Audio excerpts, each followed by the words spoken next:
Mes bien-aimés dans le Seigneur, avec vous, votre sœur Béatrice, la servante de Dieu qui vous salue de la part de l'Éternel.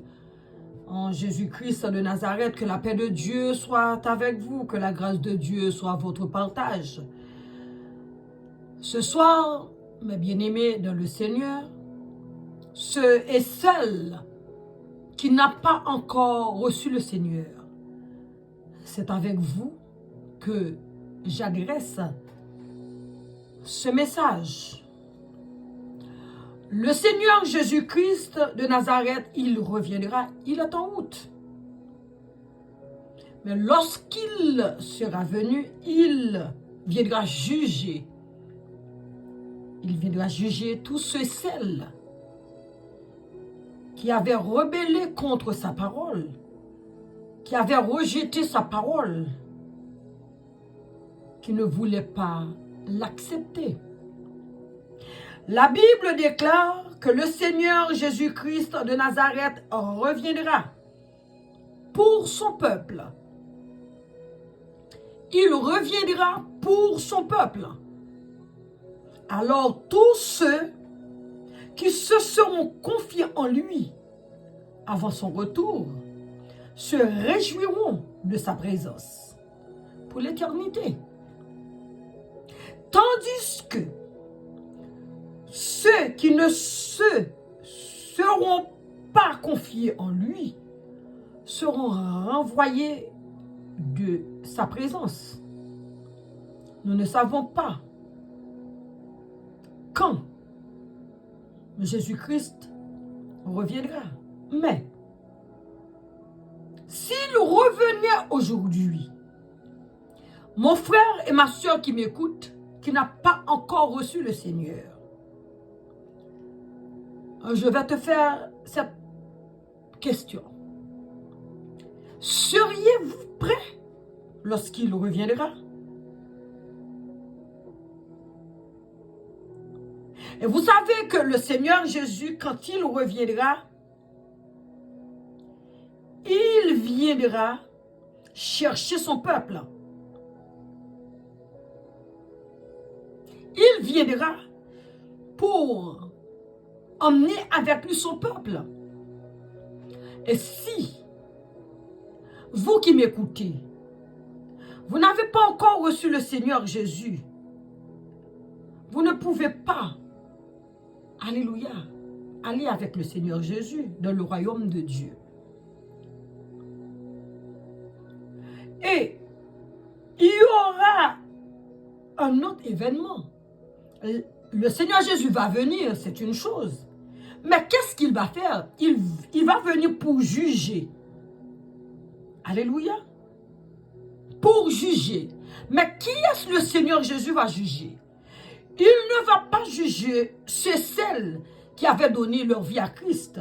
Mais il va venir pour juger tous ceux et celles qui avaient rejeté son nom, rejeté, alléluia, sa parole. Un autre événement futur est le jugement final. Ceux qui croient en Jésus-Christ ne viennent point en jugement.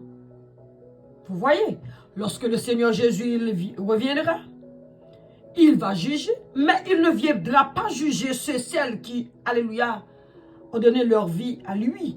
Mais il va venir pour juger les rebelles.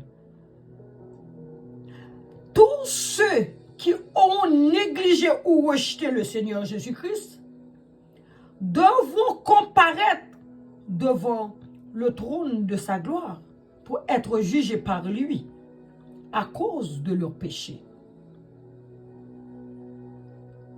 Ce ne sont pas ceux qui ont donné leur vie à Christ Jésus. La Bible dit que ceux qui n'ont pas accepté le Christ, qui ont rebellé contre, alléluia, la parole de Dieu, alléluia, qui ont rejeté la parole de Dieu, qui n'ont pas reçu le Seigneur Jésus.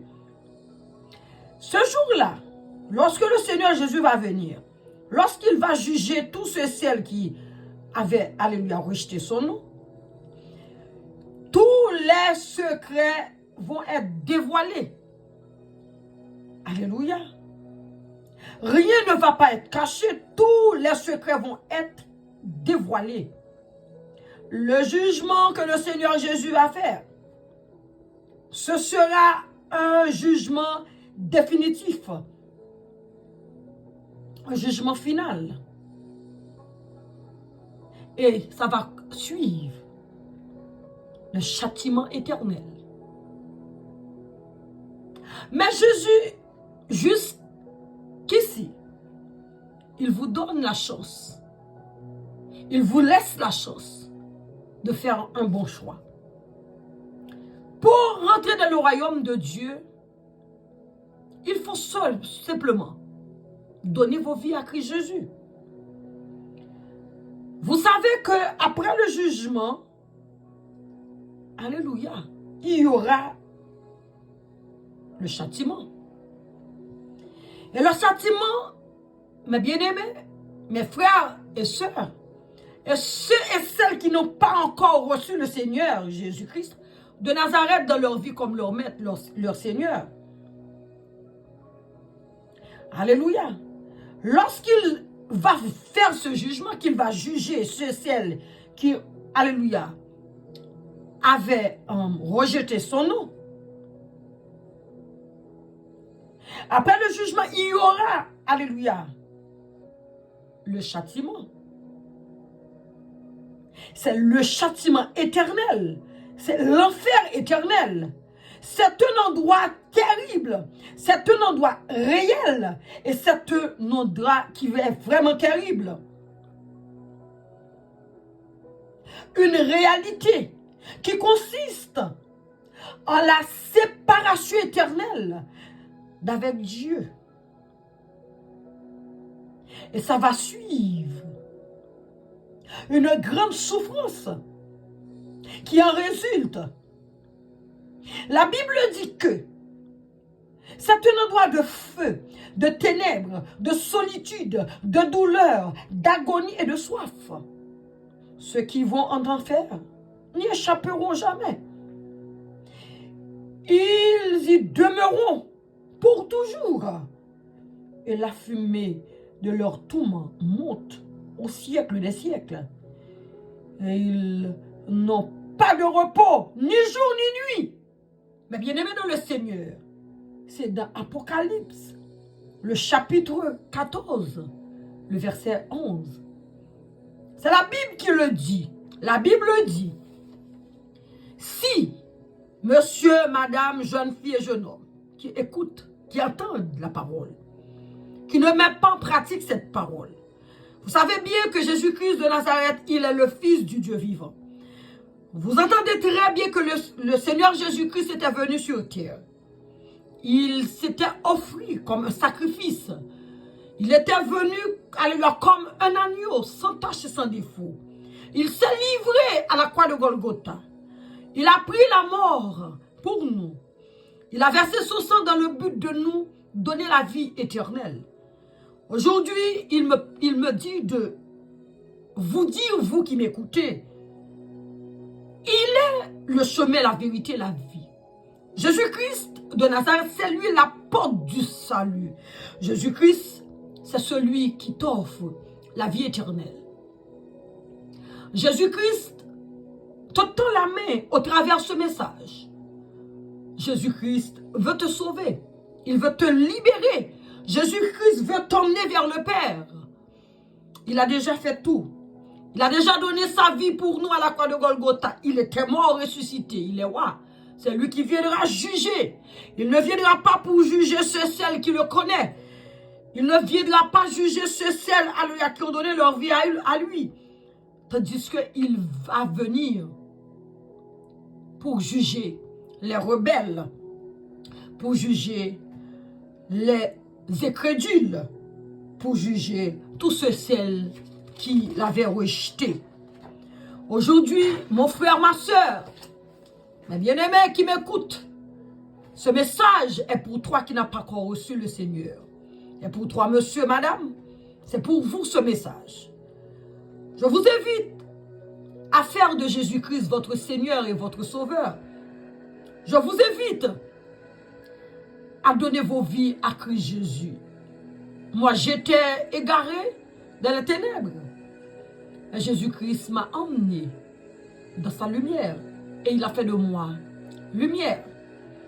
Aujourd'hui, il me dit de te dire qu'il te veut, il frappe au travers ce message à la porte de ton cœur. Si tu entends sa voix, il viendra, il rentrera chez toi, souper avec toi, toi avec lui.